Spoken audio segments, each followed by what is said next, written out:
удивляющий разнообразием исполняемого репертуара. Одна из композиций, которую вы сейчас услышите, очень популярна в современной музыке. Зажигательный ритм, веселое настроение и желание пуститься в пляс вам подарит песня из репертуара Салавата Фатхетдинова «Гармун Сайры», солистка Гузелья Гимадиева.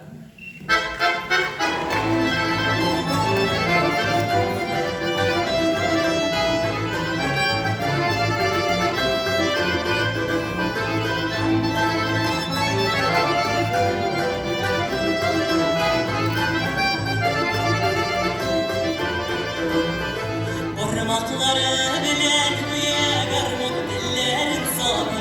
Birsin ola birsin uya bir yigit garmunu sayılay Garmunu sayırı sandaştay garmunu sayırı da sayılay Beydi biye yolgı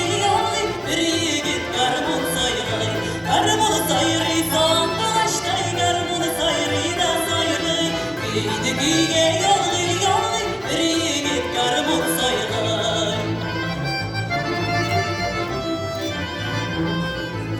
Oynamay düzüp bulama kulda garmunu bulganda Yanıma durup karasıydı kömülüm onunla bulganda Garmunu sayırıysan bulaştay garmunu sayırı da sayırı